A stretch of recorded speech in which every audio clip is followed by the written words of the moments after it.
اعوذ باللہ من الشیطان الرجیم بسم اللہ الرحمن الرحیم ولن ترضى عنك اليهود ولا النصارى حتى تتبع ملتهم.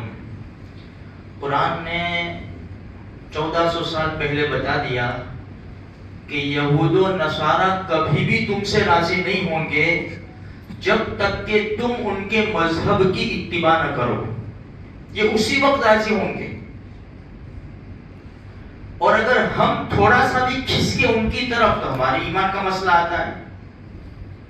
آپ کو وہ حدیث یاد ہوگی، عمر ابن خطاب رضی اللہ تعالیٰ عنہ ایک ورقہ لے کر آئے تھے اور پڑھ رہے تھے یہودیوں کا، توریت کا. ابوبکر صدیق نے ہاتھ لگایا، دیکھتا نہیں اللہ کے رسول کے چہرے مبارک کی طرف. اللہ کے رسول غصے، جب قرآن ہمارے پاس ہے، ان کی ضرورت نہیں ہے ہمیں، تو جب تک ہم ان کے مذہب کا فالو نہیں کرتے کبھی بھی راضی خوش نہیں ہوں گے. تم کتنا بھی گود میں جا کے بیٹھ جاؤ نا. دیکھو بخاری شریف کی روایت ہے، برا ابن عازب رضی اللہ تعالیٰ عنہ فرماتے ہیں کہ جب اللہ کے رسول صلی اللہ علیہ وسلم مدینہ منورہ تشریف لائے، ہجرت فرما کر مدینہ منورہ آئے، تو اپنے ننھیال کے گھر وہاں اترے. اس وقت سے اللہ کے رسول نے 16 سے 17 مہینے بیت المقدس کی طرف منہ کر کے نماز پڑھی. اور اللہ کے رسول کی چاہت تھی کہ میرا قبلہ بیت اللہ ہو جائے. اسی لیے دوسرا پارہ ہے شروع ہوتا ہے سَيَقُولُ السُّفَهَاءُ مِنَ النَّاسِ مَا وَلَّاهُمْ عَنْ قِبْلَتِهِمُ الَّتِي كَانُوا عَلَيْهَا. جب قبلہ پھیر دیا تو کہیں گے بے وقوف لوگ، کس چیز نے پھیر دیا اس کو. 16 سے 17 مہینے اللہ کے رسول صلی اللہ علیہ وسلم بیت المقدس کی طرف نماز پڑھی. جو سب پھر حکم آیا، نماز میں تھے ظہر یا عصر کی، اس حدیث میں عصر کی نماز کا تذکرہ ہے. عصر کی نماز میں تھے کہ حکم آیا کہ تم فَوَلِّ وَجْهَكَ شَطْرَ الْمَسْجِدِ الْحَرَامِ، تم اب گھوم جاؤ بیت اللہ کی طرف. نماز ہی کے اندر اللہ کے رسول صلی اللہ علیہ وسلم اور صحابہ کرام بیت المقدس سے بیت اللہ کی طرف گھوم گئے اور وہاں نماز پوری کی. جب نماز ہو گئی تو ایک شخص وہاں سے نکلا نماز پڑھ کے، ایک صحابی رضی اللہ تعالیٰ عنہ. تو ایک قبیلہ تھا، وہ لوگ ان کی مسجد میں نماز پڑھ رہے تھے. انہوں نے دیکھا کہ یہ تو بدعت، ان کو تو پتا نہیں ہے بیت المقدس کی طرف منہ کر کے نماز پڑھتے ہیں. تو فوراً کہا میں اللہ کی گواہی دیتا ہوں کہ میں اللہ کے رسول کے پیچھے ابھی نماز پڑھ کر آیا ہوں اور اللہ کے رسول نے بیت اللہ کی طرف نماز پڑھی ہے.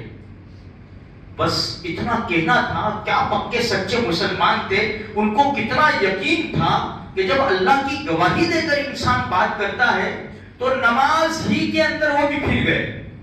جو پہلے بیت المقدس کی طرف منہ کر کے نماز پڑھتے تھے اب بیت اللہ کی طرف پھر گئے. اب آخری جملہ جو خاص بتانا ہے اس حدیث میں پھر یوں ہے کہ جب اللہ کے رسول بیت المقدس کی طرف نماز کر منہ کر کے نماز پڑھتے تھے نا تو یہود و نصارہ بڑے خوش تھے، بہت خوش تھے. وہ جیسے ہی قبلہ بدلا اور بیت المقدس سے ہٹا کر بیت اللہ کی طرف اللہ کے رسول کو حکم ہو گیا تو یہاں یہ ناراض ہو گئے. کون؟ یہود و نصارہ. کہ آج تک تو بیت المقدس کی طرف نماز پڑھتے تھے، ہم بڑے خوش تھے کیونکہ بیت المقدس یہود و نصارہ جیسے موسیٰ علیہ السلام یہ بھی اہل کتاب ہے، تو بڑے ناراض ہو گئے. یہ تو کہنے کا مقصد یہ ہے جب ان کی بات پوری ہوگی نا، ان کے مذہب کا فالو کریں گے تب تو یہ خوش ہے. جہاں ان کے مذہب سے منہ پھیرا، حالانکہ یہ ان کا مذہب نہیں تھا، یہ تو اللہ ہی کا حکم تھا کہ بیت المقدس کی طرف منہ کر کے نماز پڑھو. پھر اللہ ہی کا حکم آیا کہ اب بیت المقدس کی طرف نہیں، اب بیت اللہ کی طرف منہ کر کے نماز پڑھو. جب اللہ کے رسول مکہ مکرمہ میں تھے تو بیت اللہ کی طرف اس طرح منہ کرتے تھے کہ بیت المقدس بھی سامنے آتا تھا. لیکن جب مدینہ منورہ میں تشریف لے گئے تو پھر ایسی صورت نہ بنی. خیر، تو کہنے کا مقصد یہ ہے میرے بھائیوں، جو فلسطین میں مسجد اقصیٰ کی بات ہو رہی ہے، بیت المقدس یا بیت المقدس دونوں بولا جاتا ہے، آج وہ دشمنوں کے نرغوں میں ہے.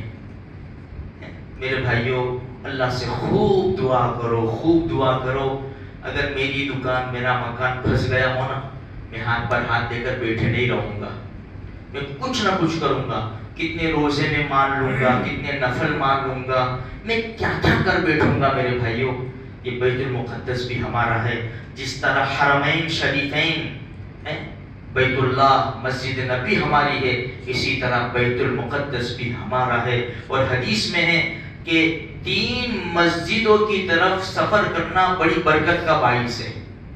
3 مسجدوں کی زیارت کے لیے سفر کرنا بڑا برکت کا باعث ہے۔ حرم شریف بیت اللہ، مسجد نبی صلی اللہ علیہ وسلم اور بیت المقدس۔ اللہ ہم سب کو نصیب فرمائے اور بار بار نصیب فرمائے۔